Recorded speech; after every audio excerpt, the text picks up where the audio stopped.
자, 오늘 누가복음 20번째 시간입니다. The last call from the shadow. 징조 속에 숨겨진 은혜라는 말씀으로 누가복음 20장과 21장의 말씀을 여러분과 함께 나누겠습니다.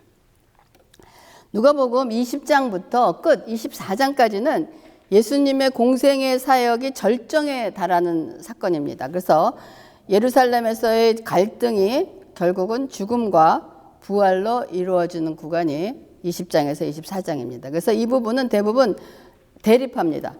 서기관들과 종교 지도자들과 예수님이 그 논쟁을 벌이는 그 대립이 있고, 그 대립을 통해서 결국은 예수님의 십자가의 순환 기간이 있고, 순환 기간을 통해서 그 다음에 부활이라는 승리로 이끌어지는 구속사적 흐름에 따라서 오늘까지 포함해서 세 부분으로 나눠서 부활주일까지 시간을 맞춰보려고 합니다. 그래서 누가복음을 마치려고 합니다. 그래서 오늘 주어진 본문은 예수님과 종교 지도자들의 대립되는 부분으로 그 키워드가 뭐냐? 논쟁입니다. 예수님과 서기관과 바리새인들이 종교교인들이 논쟁합니다. 논쟁하고 난 다음에 논쟁에서 항상 져요. 지니까 그 다음에 이들이 뭐냐? 음모를 꾸밉니다. 음모를 꾸미지만은 예수님의 그 지혜와 성령의 지혜에 이기지 못하고 항상 패배하는 겪고 있습니다. 그러고 난 다음에 예수님이 앞으로 일어날 일에 대해서 예언을 하십니다. 그 예언을 하시고 앞으로 어떤 징조가 있을 것인가 하는 것을 말씀하신 다음에 우리들에게 깨어 있으라 하는 것이 요 오늘 주어진 본문의 그 대부분의 키워드라고 보시면 되겠습니다. 그래서 여러분들이 이거를 생각하시면서 오늘 20장과 21장의 말씀을 한번 묵상하며 또한 설교 말씀을 한번 진행해 보겠습니다. 예수님께서 많은 사람의 기대 속에서 호산나 호산나 하면서 예루살렘에 입성하시지만 지난 시간에 보았듯이 예수님이 예루살렘에 들어오셔서 첫 번째 하신 일이 뭐냐? 성전에 가셔갖고 거룩한 소동이죠. 청소. 성전 거룩한 청소를 시작을 하셨습니다. 그래서 이 성전 청소는 사람들의 기대를 맨 처음에는 우리의 왕으로 오시고 우리를 해방시키시는 왕으로 오신다고 생각하면서 기대했던 그가 와갖고 인간의 우리가 생각하고 있던 일과는 반대되는 말과 행동으로 성전 청소를 하실 때 이들이 점점 기대가 사라지면서 대립과 갈등의 순간으로 이루어지고 그래서 종교 지도자들을 하여금 예수를 제거해야 되겠다 하는 생각이 논쟁과 음모로 이어지기 시작을 하는 것입니다. 그 논쟁의 이슈는 진심으로 하나님을 알기 위해서 벌이는 토론이 아니라 예수님을 고발하기 위해서 무엇인가 꼬투리를 잡기 위한 그러한 목적인 것입니다. 그래서 논쟁의 이슈를 건별로 한번 나눠본다면 권위에 대한 논쟁을 합니다. 그다음에 권위에 대한 논쟁을 하니까 예수님이 그걸 말씀하시고 포도원 농부 비유를 통한 경고를 하시고 또 납세에 대한 논쟁, 부활에 대한 논쟁, 다윗의 자손에 대한 그런 논쟁을 벌이는 것이 20장과 21장에 나오는 이야기입니다. 아까도 말씀드렸던 것처럼 이런 논쟁은 진리가 무엇인가를 탐구하는 목적이 아니라 자신들의 세계관이나 종교관이나 기득권을 지키기 위해서 예수님을 함정에 빠뜨리게 하려는 고도의 전략적인 움직임이라고 할 수가 있는 것입니다. 그러나 모든 논쟁에서 예수님의 영적인 지혜에 막히자 결국은 이들은 논쟁을 포기하고 무력, 그러니까 유다의 배반과 밤중에 예수님을 체포하는 이런 가장 비겁한 방법을 선택하게 되는 것입니다. 그러면 첫 번째 권위에 대한 논쟁으로 누가복음 20장 2절에 말하여 이르되 당신이 무슨 권위로 이런 일을 하는지 이 권위를 준 이가 누구인지 우리에게 말하라. 이 말은 회당에서 복음을 전하신 예수님을 향해서 결국은 네가 무슨 자격이 있어 이런 일을 해? 무슨 증이 있으면 내놔봐. 무슨 자격이 있으면 자격증이 있으면 내놔봐 하는 그런 얘기입니다. 그러자 예수님이 이들의 의도를 정확히 알고 계시기 때문에 대답이 아닌 질문으로 그들의 질문을 어떻게 하냐면 박살내십니다. 여러분 이들의 질문을 보고 네가 무슨 자격이 있어? 라고 질문을 하면 여러분들은 어떻게 그거에 대한 대답을 준비하시겠습니까? 나는 이런 자격증이 있고 이런 자격이 있다는 거 내 자격에 대한 어떤 프루브를 하는 것이 내 생각에 제일 처음 아니겠습니까? 근데 예수님은 난 이런 자격이다라고 얘기하지 않으시고 예수님이 어떻게 그들의 의도를 깨달으신 다음에 뭐를 생각하셨냐면 주신 말씀이 뭐냐? 20장 4절에 요한의 세례가 하늘로부터냐 사람으로부터냐라고 질문을 하십니다. 좀 엉뚱하죠. 근데 예수께서 세례 요한의 사역에 대해서 질문을 던지신 이유는 그 당시 사람들이 세례 요한의 사역을 하나님으로부터 온 사역이고 구원자고 하나님이 보내신 선지자라고 다 믿고 있었습니다. 그러니까 세례 요한의 사역과 예수님의 사역이 지금 뿌리가 같은 선상에서 이루어지고 있기 때문에 예수님이 그걸 아시고 너 그러면 세례 요한의 권세 하는 일이 어디로부터 온 세례냐라고 권세냐라고 물으신 것입니다. 그랬더니 이들이 대답한 것이 뭐냐? 20장 7절에서 8절 대답하되 어디로부터인지 알지 못하노라 하니 진짜 알지 못할까요? 예수께서 이르시되 나도 무슨 권위로 이런 일을 하는지 너에게 이르지 아니하리라 하시니라. 자, 이들이 세례 요한이 권세가 어디로부터 왔는지 알고 있습니다. 예스라고 얘기하면 예수님의 사역도 인정해야 되고 아니라라고 얘기하면 세례 요한을 부정하는 것으로 이러지도 못하고 저러지도 못하는 상황에 벌어진 거예요. 그래서 알지 못한다고 이들이 발뺌을 하는 것입니다. 그러니까 이거는 백전 의문의 일패죠. 그렇죠? 이렇게 지금 예수님이 그들 의도를 알고 말씀을 하신다는 거예요. 그러자 예수님은 그들에게 네가 그렇게 발뺌을 하고 있는 너희들이 어떤 부류의 사람이고 내가 누군지 분명히 알려주시는 것이 뭐냐? 포도원 농부의 비유를 말씀하시는 거예요. 이 포도원 농부의 비유를 요즘 시대에 맞춰서 말한다면 건물주가 렌트비를 받으려고 직원들을 보냈습니다. 근데 세입자가 렌트비는 안 주고 건물주가 보낸 직원들을 때리고 쫓아버리기를 5번이나 하고 돈을 주지 않았다는 거예요. 그랬더니 건물주 자신이 생각할 때 직원을 보내는 것보단 내 아들을 보내면 나를 본 듯 해갖고 주겠지라고 해서 아들을 보냈어요. 그랬더니 세입자들이 어떻게 생각했어요? 저 아들은 상속자 아니야. 그러면 저 아들을 없애버리면 이 건물이 우리에게 상속이 되지 않을까라고 생각하고 그 아들을 죽였습니다. 그랬더니 이 소식을 들은 건물주가 어떻게 했느냐? 건물주가 화가 나겠습니까? 안 나겠습니까? 포도원 밖에 내쫓아 죽였느니라. 그 아들을 죽였단 말이에요. 그런즉 포도원 주인이 이 사람들을 어떻게 하겠느냐?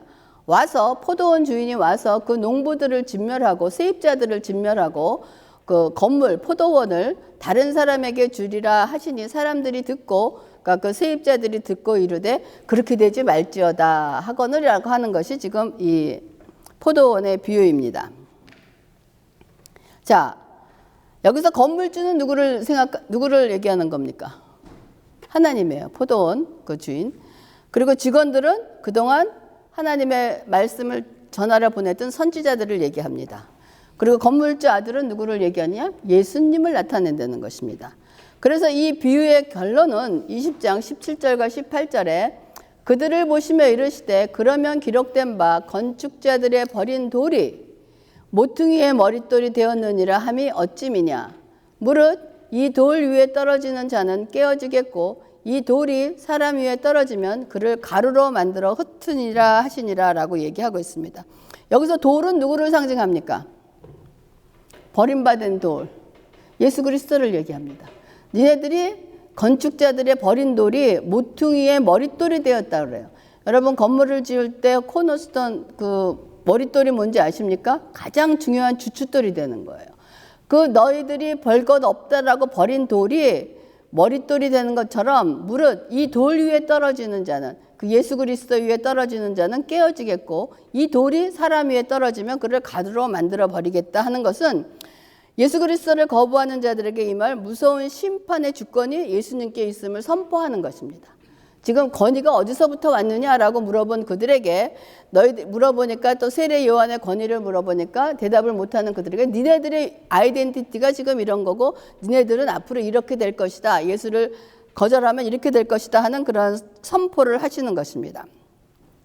그래서 이 권위의 논쟁과 포도원 농부 비유를 통해서 하나님의 아들이자 심판주로서의 정체성을 선포하신 예수님은 그 다음에 이어지는 납세 논쟁이 있습니다. 세금을 낼까요 말까요? 부활 논쟁을 통해서 예수님의 지혜가 단순히 말싸움에서 이기는 수준이 아니라 세상 나라와 하나님 나라를 통치하는 주권자의 지혜자이심을 보여주는 것을 얘기하고 있습니다. 그래서 누가복음 20장 20절에서 22절에 이에 그들이 엿보다가 예수를 총독의 다스림과 권세 아래에 넘기려 하여 정탐들을 보내어 그들로 스스로 의인인지 하며 예수의 말을 책잡게 하니 그들이 물어 이르되 선생님이여 우리가 아노니 당신은 바로 말씀하시고 가르치시며 사람의 외모로 취하지 아니하시고 오직 진리로서 하나님의 도를 가르치시나이다. 우리가 가이사에게 세를 바치는 것이 옳으니까 옳지 아니하니까 하고 묻습니다. 그러니까 이제 자기네들의 그 신앙적인 그 교리적으로 패배하고 나니까 이제 그 다음에는 세상법에 걸어서 세상적인 죄를 삼으려고 사람들을 예수님을 아주 근사하게 높이면서 굉장히 트리키한 질문을 하는 것이 세상의 왕 가이사에게 세금을 바치는 것이 맞느냐 틀리느냐고 질문을 하는 겁니다. 근데 예수님이 이 질문을 뭐라 그러시냐면 예수께서 그 관계를 아시고 이르시되라고 얘기하십니다. 관계를 하는 것은 아주 악의적인 의도를 가지고 함정에 빠지게 하려는 것이라는 거. 그거를 예수님께서 아시고 예수님이 예라고 하든 아니오라고 하든 반드시 함정에 빠지도록 질문을 설계했다는 것입니다. 그래서 세금을 내라 하면 세금을 내는 일이 옳다라고 얘기하면 유대민족의 신앙적인 열심을 배반한 자로 유대인의 배반자로 몰아서 군중의 도를 맞게 할 거고 또 내지 말라 하면 로마 황제의 법을 어긴 반역죄로 총독의 손에 넘기려 하기 때문에 예수나 노를 할 수 없는 상황이란 말이에요. 근데 이러한 질문을 한 사람의 가장 큰 죄악은 우리가 몰라서 물어볼 수 있습니다. 우리가 세금을 내는 일이 맞습니까? 성전세를 몰라서 물어보는 건 맞지만 이들이 이러한 질문에서 한 것의 큰 죄악이 뭐냐면 하나님의 권위를 하나님의 일을 자기의 이익을 위해서 이용했다는 것입니다. 그래서 예수님의 대답은 20장 24절에서 25절 데나리온 하나를 내게 보이라. 누구의 형상과 글이 여기에 있느냐? 대답하되 가이사의 것이니이다. 이러시되 그런즉 가이사의 것은 가이사에게 하나님의 것은 하나님께 바치라 하시니라고 말씀을 하십니다. 이 말씀은 단순히 세금 문제를 넘어서 세상 나라와 하나님 나라 사이에서 성도가 가져야 할 우선순위와 정체성을 정의하는 신학적인 선언입니다. 여러분도 이 땅에 살면서 나는 하나님께 헌금은 잘하고 하지만 나는 세상에 살고 있는데 하나님께만 내고 세금 낼 필요 없어 하고 세금 안 내면 여러분 어떻게 됩니까? IRS 잡혀가잖아요. 그것처럼 가이사의 것은 가이사에게 바치라고 하는 말씀은 우리가 발을 딛고 사는 국가 시스템 안에서의 의무, 세금이라든지 법을 준수하는 일은 성실히 이행하고 살려는 것을 말하는 것입니다. 또 하나님의 것은 하나님께 바치라는 의미는 가이사의 동전에 새겨있는 세상 것은 동전 몇 개는 황제에게 속해 있을지 모르지만 인간의 생명, 존재 그리고 이 세상 모든 말문은 결국 하나님의 소유라는 것을 말하는 것입니다. 따라서 국가에 대한 의무를 다 하되 우리의 궁극적인 충성과 경배와 모든 것은 하나님께만 드려야 한다는 뜻을 가지고 있는 것입니다. 그렇게 이렇게 20장에서 권위에 대한 논쟁을 마치시는 후에 예수님이 이제 역사의 심판주로 미래를 계시하시는 장면이 21장에 나오는 것입니다. 21장 1절과 4절에 예수께서 눈을 들어 부자들이 헌금함에 헌금 넣는 것을 보시고 또 어떤 가난한 과부가 2 드랩돈 넣는 것을 보시고 이르시되 내가 참으로 너희에게 말하노니 이 가난한 과부가 다른 모든 사람보다 많이 넣었도다. 저들은 그 풍족한 중에서 헌금을 넣었거니와 이 과부는 그 가난한 중에서 자기가 가지고 있는 생활비 전부를 넣었느니라 하시니라. 이거는 이 과부의 두렙돈에 대한 말을 하고 있는데 제가 지금까지 가장 많이 들었던 과부의 두렙돈에 대한 설교의 말씀은 이 과부는 그 가난한 중에서 자기가 가지고 있는 생활비를 전부 넣었다는 점에 초점이 맞춰져 있었습니다.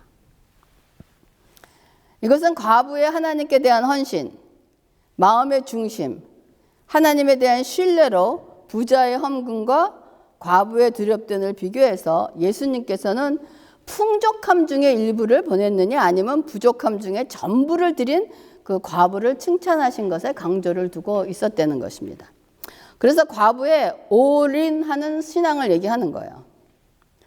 그러나 우리는 지금 이 누가복음에서 누가가 성경을 나열한 그 문맥을 통해서 우리에게 주고자 하는 핵심 메시지를 찾아야 되는, 여기서 과부의 그 신앙이 조언되지만 하나님이 지금 과부에 올인하는 신앙을 칭찬하시는 것이 아니고 여기서 주는 핵심이 무엇인가 찾아야 되는데, 그 당시 과부의 2렙돈의 경제적인 가치가 여러분 얼마나 되는 걸 한번 계산해 본단 말이에요. 2렙돈. 렙돈이라는 것은 당시 유대사회에서 유통된 화폐 중 가장 작은 단, 아니면 페니라고 생각하시면 되는 거예요. 페니 같은 단위인데 그 당시에 하루 노동자 하루 품삯이 1데나리온이 하루 품삯이라고 그랬어요. 하루 품삯. 그래서 그 하루 품삯을 지금의 우리의 그 미국의 평균 노동자들하고 비교해 보면은 64대 1 정도, 64분의 1 정도 되는 거예요. 렙돈이 데나리온에. 그러면 여기서 2렙돈 정도라 그러면 아주 작은 돈인 걸 알 수가 있습니다.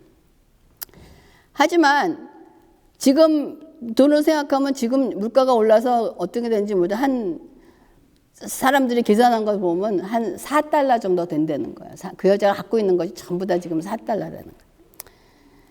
그지만 그녀에게서는 그것이 4달러가 생활비 전부였다는 점이 이 비유의 핵심인 거예요.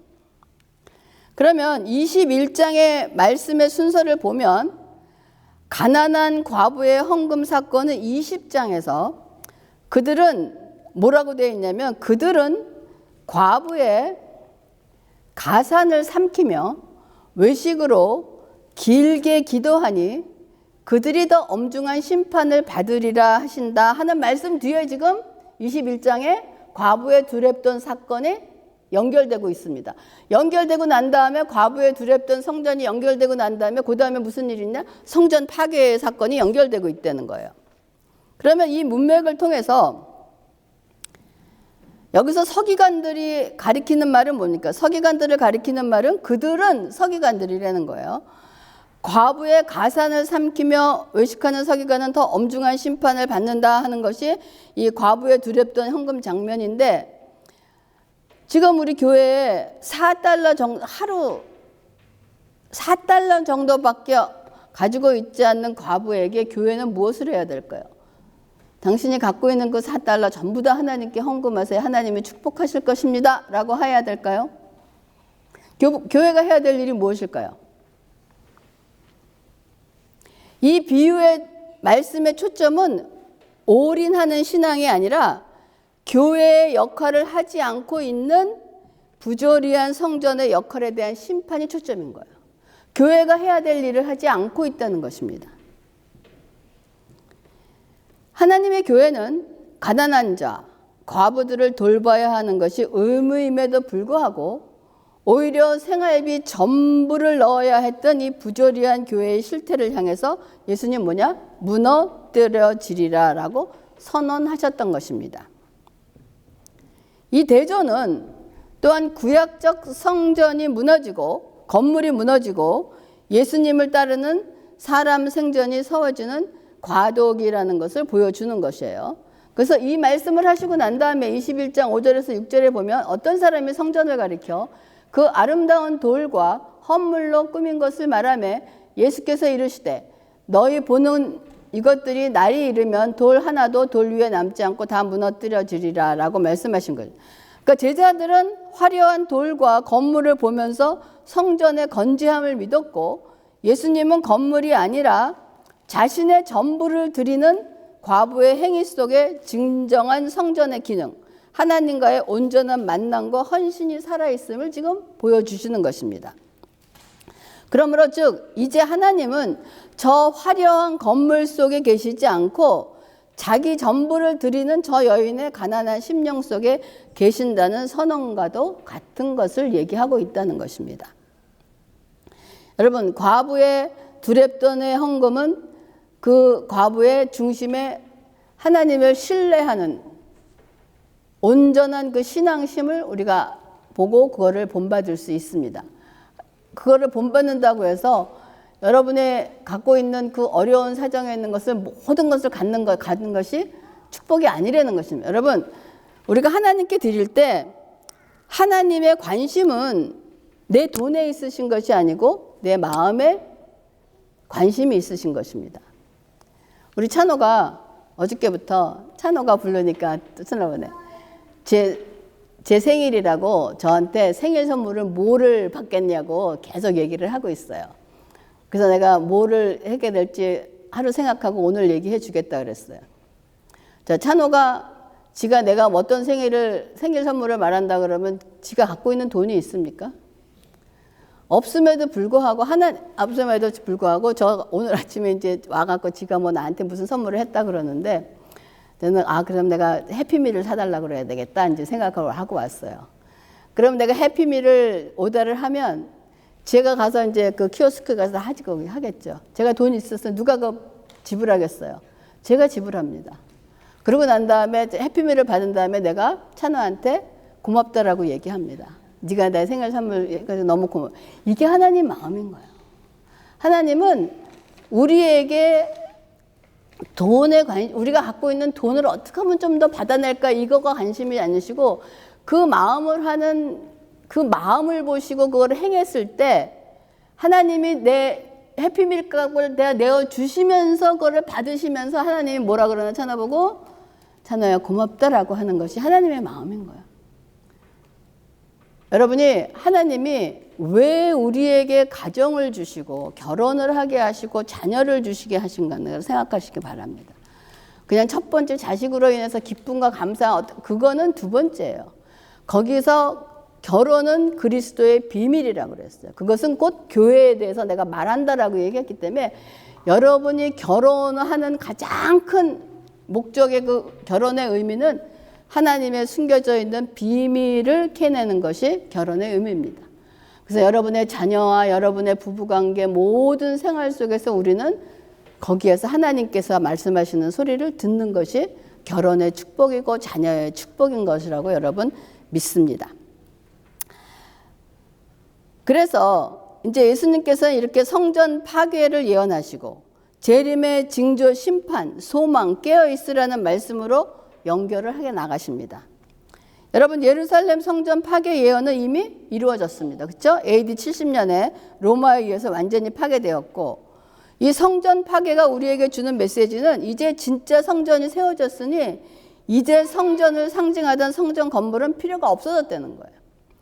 즉 눈에 보이지 않는 영원한 성전이 세워졌으니 그동안 진짜 성전이 세워지기까지 필요했던 눈에 보이는 한시적인 성전은 이제 필요 없다는 것입니다.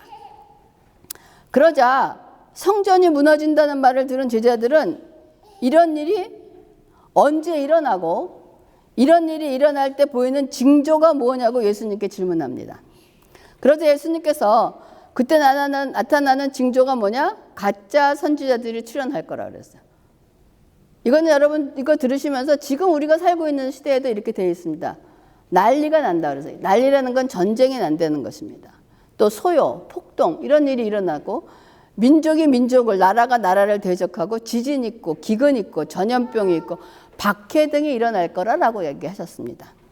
여러분 이러한 징조는 우리가 살고 있는 이 시대에도 일어나는 일이고 예수님 이후 2000년 동안 끊임없이 일어났던 일들입니다. 여러분 세계사를 보세요. 이런 일이 없었던 때가 있습니까? 없습니다. 그래서 말세라고 하는 것은 예수님의 초림 이후부터 재림 때까지의 기간을 말하는 것으로 지금 우리도 이 말세를 살고 있는 것입니다. 그래서 말세의 징조는 계속 되풀이되고 있어요. 세계사를 돌아보거나 전쟁이 없었던 때가 없었고 지금도 돌아보면 지금도 일어나는 일들은 이러한 일들이 지금 계속해서 일어나고 있단 말이에요. 그럼 여러분 이러한 말세의 징조가 반복되는 이유가 뭐라고 생각하세요? 하나님이 우리가 이렇게 괴로워하고 무서워하고 하는 걸 보는 걸 즐기십니까? 2000년 동안 이 일은 계속해서 하나님이 반복하고 계세요. 여러분 왜 하나님은 이런 일을 반복하고 계실까요? 2000년이라 그러면 참 짧은 기간은 아니지만 그 기간 동안 이런 일이 반복되는 이유가 여러분 한번 무엇인지 한번 생각해 볼 수 있기 바라겠네요. 저는 크게 두 가지로 말하고 싶어요. 이런 일이 계속되는 것은 하나님께서 아직 시간, 기회가 남아있다는 신호와 동시에 세상은 영원하지 않다는 것을 우리에게 계속 알려주시는 것입니다.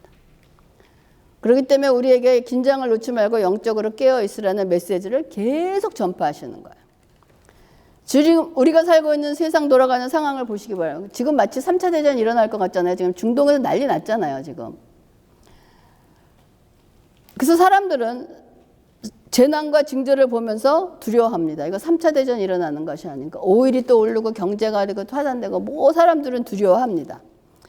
하지만 믿는 우리들에게는 이 징조는 믿지 않는 자들에게는 심판의 예고장과 같습니다. 이러한 일이 있을 거라는 예고장이에요. 하지만 우리 믿는 자들에게는 하나님께서 아직 문을 닫지 않으시고 기회를 주시려고 기다려주시는 심판이라는 것입니다. 아직 기회가 있다는 거예요. 또한 세상이 무너진다는 신호는 영원한 것으로 눈에 보이는 것으로 따라 살지 말고 눈에 보이지 않는 하나님의 영의 세계를 심어서 보이지 않는 영원한 것을 따라서 살라라고 얘기하시는 그런 말씀입니다. 그래서 세상 돌아가는 상황을 보시면서 하나님의 뜻, 하나님의 의도를 여러분 깨닫고 깨어 있어야 되는 것이 우리의 사명인 것입니다. 요즘 출애굽기를 읽어보니까 출애굽을 할 때 성전을 만드는 사람을 할 때 거기에 그런 마음이 지혜로운 자들을 불러서 이런 일을 시키고 마음이 지혜로운 자들을 불러서 이렇게 만들게 하고 마음이 지혜롭다는 말을 많이 쓰고 있더란 말이에요. 그럼 마찬가지로 우리도 일상의 종말을 사는 사람인데 저와 여러분은 마음이 지혜로운 사람이 되어야 됩니다. 마음이 지혜로운 자들은 어떤 사람들이겠습니까? 첫째, 여러분 세상에 대해서 두려워하지 말고 하나님께서 우리를 부르시다는 신호라는 것을 깨닫는 자가 세상을 보고 여러분 어떠한 일이 일어나도록 두려워하지 마시기 바랍니다. 왜? 우리는 하나님께서 보호하시고 이끄신 하나님의 자녀이기 때문에 그거 하나님께서 우리를 부르시는 신호라는 것을 깨닫는 자가 마음으로 지혜로운 자입니다. 두 번째, 마음이 지혜로운 자는 회개할 기회가 아직 남아있기 때문에 오늘이 바로 구원의 날임을 기억하는 자들입니다. 오늘이 바로 우리가 하나님 앞에 회개하고 돌아서고 하나님을 다시 부르는 날이라는 것을 기억하는 자들입니다. 그리고 세상은 징조를 보며 고개를 숙이고 두려워하지만 마음이 지혜로운 자들은 어디냐? 고개를 들어 하늘을 바라보는 자예요. 이럴 때 여러분 세상을 바라보지 마시고 눈을 들어 하나님을 바라보는 저와 여러분이 되기를 바랍니다. 그래서 말씀을 마치시는데 이 세상 속에 나타나는 징조들 속에 감추어진 마지막 초대의 신호를 놓지 않으시기 바랍니다. 그래서 오늘 제목을 The Last Call from the Shadow라고 그랬어요. 이 어둠 속에 아니면 징조 속에 숨겨져 있는 마지막 하나님의 그 초대의 소리를 놓치지 않는 저와 여러분이 되기를 주님의 이름으로 축원합니다. 기도하겠습니다. 하나님 감사를 드립니다. 우리가 세상 속에 많은 자들이 우리가 일어나는 일을 보며 아버지 세상이 말세가 가까웠고 주님이 오실 재림의 때가 가까워진다라고 말씀을 하며 이 세상을 살아갑니다.